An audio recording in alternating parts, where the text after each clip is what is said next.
mediation, the witness protection. So that ukiona Mbadi anaiba, uende upeleke hiyo ujumbe. And you will be protected. We need that very urgently. Finally, I don't know whether it's the final one, the university student. Yes, it is true that there are challenges facing the new funding model. I don't know where that my brother is. Yeah, my brother, you know, when you talk, I feel very pained. Those who know my story know, if I didn't get opportunity to go to school, I would not be standing before you here. But my going to school was serious problem. If government of Kenya could have failed to pay my school fees at the university, singekuwa hapa siku ya leo. Kwa hivyo, as government, we need to support the needy students. The problem is we have been paying fees at the university, even for children of ministers.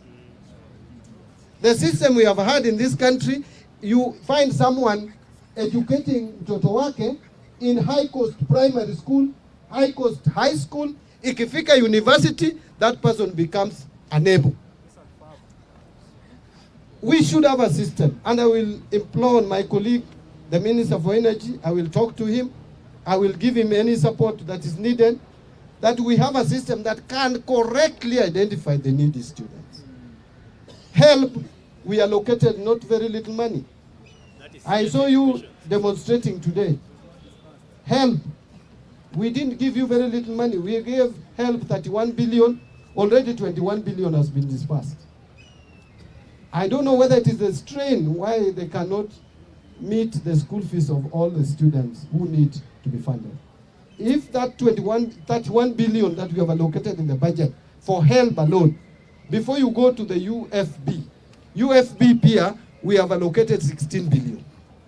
Help, we have released 21 out of 31. UFB, we have released 8 out of 16. The total is 30 billion that we have released. Okay? 30 billion to university funding from National Treasury. Those are figures and facts. The problem is, two, maybe if there are inefficiencies, tutatua hiyo kwa help na kwa UFB. Lakini kama tunalipa karo to students we should not be paying fees for. We should have a system that would identify those who are truly needy and pay for them school fees in full. Those who are not needy, I don't even know why.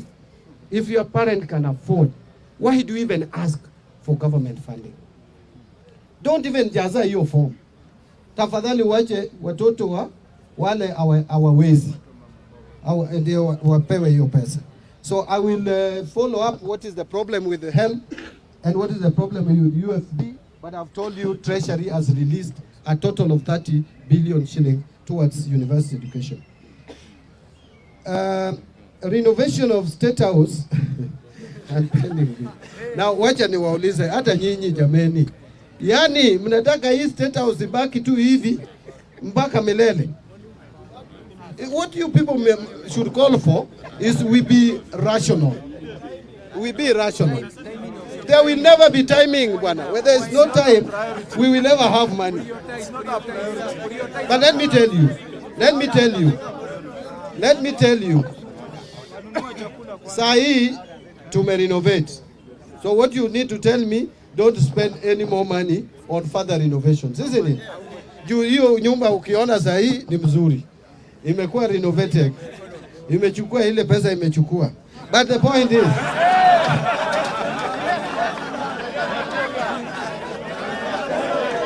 Hello. But that, by the way, to me, State House had reached a point of shame.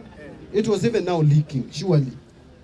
A State House of the Republic of Kenya, leaking. Anyway, it has been renovated. What we must make sure we do going forward is that we may not have more money to renovate any other thing, isn't it? On pending bills, I think I responded, isn't it? Yes. On Willis, Eurobond.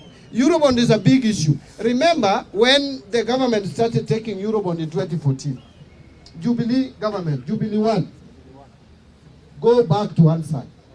The things I said in 2014 is what is biting us today. I talked of us borrowing expensively for budgetary support. You know, when you talk of budgetary support, it means money is coming and it is not going to specific project. So you borrow money even to clean streets. How does it pay back? And you are borrowing expensively, commercial loan. That to me was a wrong decision taken, but it is already taken and the governments are there in perpetuity. We must now make sure that we contain our appetites for Eurobond. If you look at the budget figures for 25-26, external borrowing is coming down to 200 and something billion. We want to move towards eliminating commercial borrowing in this country. But let me wind up by saying this, that one of the reasons why we have had problems even with pending bills in the country is because we have been over-projecting our revenue. We have been indicating every revenue that we cannot collect. Then we start putting pressure on KRA. And you know, when you put pressure on KRA, they become physical. They become military. And people get now to even evade tax law. Because when people come to you, like military, you will start running away. You will not even stop to discuss with them. What we want is a friendly KRA, which comes to you and tells you, you know, we have assessed you, and you have not paid 80,000. What could have been the problem? You tell them, I had school fees. Okay, now if you had school fees, when can you pay it? Can we agree on a payment plan? We want such kind of KRA. But this we can only achieve if we also become realistic on what targets we give KRA. Like this year, 25-26, if you saw the budget figures, we had projected to collect ordinary revenue 3 trillion and 18 billion. It is impossible. I have asked the team at the Treasury and we have done that. We have revised it downwards to 2 trillion 835. We must start from realistic revenue so that we don't spend what we don't have. Because when you put higher revenue, you start inflating expenditure. When the ministries find they have been given money to spend, they will spend it and you don't have it, pending bills. So we have reduced our revenue projection for 25-26 by 183 billion downwards. That is the starting point. So wacha nimalizia hapo. Ninataka kusema tena asanteni sana kwa kutukaribisha hapa na kutupea nafasi Bwana Spika ya kuongea na wananchi. Ninakuhakikishia siku ya leo ukiniita tena nitarudi, hata kama ni kunisomea nitakuja mnisomee.